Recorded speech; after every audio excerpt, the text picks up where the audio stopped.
Great googly moogly. If you're interested in the Coconut Grove real estate market, you have got to watch this video. There's a massive story unfolding in the Coconut Grove real estate market data, and I'm super excited to share it with you guys in this video. Jake Fletcher here with the Fletcher Group and eXp Realty right here in Miami, Florida. And if you guys enjoy videos like this, if you like getting data straight from the source, straight from the MLS, do me a favor, go ahead and hit the subscribe button, smash the like button, and share this video with anybody that you think might get some value out of it. So we are talking about a major story here today, guys. Inventory is starting to build up. The number of sales is down. And in my opinion, this is all due to the recent interest rate increases, okay? Taking away buying power from buyers, all right? So we're talking about all of that information in this video, as well as what it means for you, whether you're a buyer or a seller in this market. So let's jump right into the video.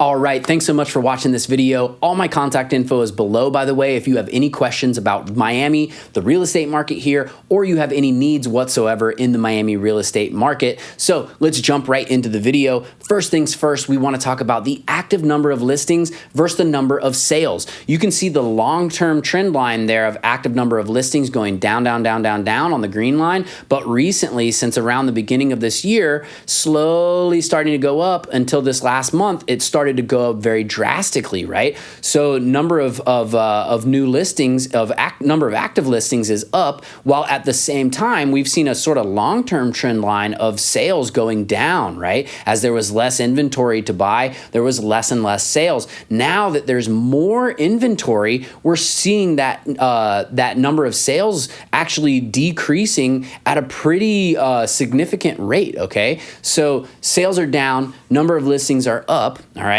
Let's check out this next slide, which is that same slide, but in numerical format. We see that the trend of decreasing number of active listings seems to have reversed while the trend of lower number of sales has continued, right? So what do I mean? Number of active listings, we saw it was going, down, down, down, down, down, down, down, down, down, down, down, all the way until boom, this past month, it started going up, right? We were in like the 190s, 180s, and then now boom, up to the 220s all of a sudden. While at the same time, the number of sales we were in like about a year ago, we were in like 100, 111, 90, 100, 102, right? And now we see like less than half of that. This month of May, we're at 44. Now, right now it's May 31st. There could be more sales reported in the MLS, but usually those are going to be reported within the next 72 hours or so. So I don't think this number will change a lot. Even if it was 20% more, 10 more sales, it'd be 54, which would still be, the trend line would still be going down for number of sales, right? So that's pretty interesting to note.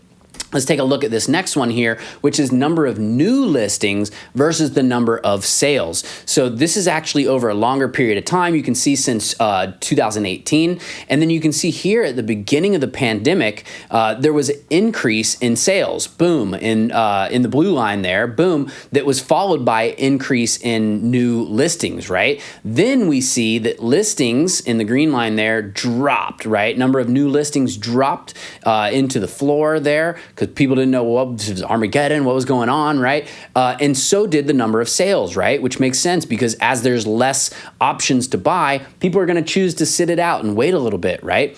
But here's what's interesting. As the number of new listings has increased a lot, the number of sales are still down, right? So we can see that green line, number of new listings going up, up, up, up, up, up, up, up, up. And then at the same time, recently, right around the same time that interest rates got increased, we see number of sales go, right? Starting to have an inverse relationship, which is pretty odd, as you can see from this graph. Usually, number of new listings is a leading indicator for how much number of sales there are going to be, right? But this time recently, we see more new listings, but less sales. What's going on, right? So that's kind of crazy. So let's look at this next slide, which this is the same number of new listings and number of sales, but in numerical format. And looking at the last year and change, you can see that we're starting to get back to the number of new listings from the same time, around the same time of last year, right? So what do I mean? So number of new listings, right, around May-ish there, similar to May 2021, right? So we had about a year-long process of decreasing in listings, minus March was an odd outlier there, and then boom, popping back up to 107 for number of new listings, right? So are sellers starting to get more comfortable with hitting the market now? Let's see what's going to happen. We can see that like in this previous slide here, you can see how there's that huge jump in new listings, right here on that green line, followed by more sales, right? But that's not being echoed in the last couple of months, like we just pointed out. Like I said, at the same time that interest rates have been rising. So pretty interesting stuff. So let's check out this one, which is median sales price versus average days on market, okay? And I'll zoom this in a little bit for you guys here. Shaboom, not that far.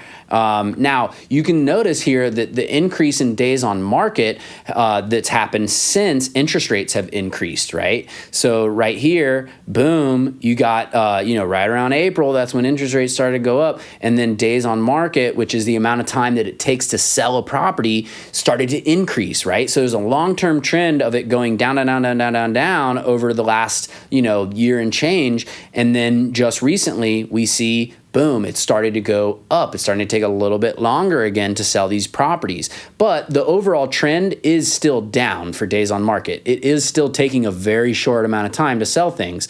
Overall, the trend for median sales price has gone up. I mean, January 2021, median sales price, you were looking at about 800,000. Now you're looking at about 1.3 million-ish, okay? So overall trend for median sales price is up. Overall trend for days on market is still down. But let's check this out next. We've got, we're going to look at months of inventory, okay? So for anybody who doesn't know, months of inventory basically just means if nothing else new came on the market, how long would it take to sell what is already on the market right now, okay? And we like this statistic in real estate because it's kind of a measure of supply and demand at the same time, right? Sales pressure versus inventory, okay? So the first graph that we're going to look at here, we've got months of inventory versus new listings, okay? So with a steady increase of new listings that we see in the blue here, boom, going up, eventually that has had an effect of increasing months of inventory substantially, right? It didn't happen right away because there was some demand that, a lot of demand that was still there and inventory getting absorbed by that demand. But eventually it seems like it's kind of reached a little bit of an equilibrium type situation. And then boom, months of inventory going up because, again, sales are down, okay? Even though we have more new listings coming on the market, sales are down to the point where months of inventory are starting to go up, okay? So pretty interesting stuff right there. Let's check out the next one, months of inventory versus number of sales, okay? I'll keep zooming these in for you guys. So this is backing up what we just talked about here. We can see there's a very clear inverse relationship here between the number of sales versus the months of inventory. As sales have slowed lately, you can see in the blue line there, sales going down, months of inventory has, in contrast, gone up sharply, right? So, I mean, this is a very interesting graph that shows this relationship between that sort of supply and demand relationship, as it's played out directly with the number of sales and how long it's going to take to sell the inventory that's on the market, okay? So we'll keep it moving here. The next one is months of inventory versus the number of active listings, okay? So all of this has resulted in more active listings overall. Like we're talking about, there's more inventory on the market. You can see in 2021 how months of inventory dropped drastically here in the green line, boom, right at the beginning. Let me zoom that out so you can see it a little bit better. So you see that boom, that drastic drop right at the beginning there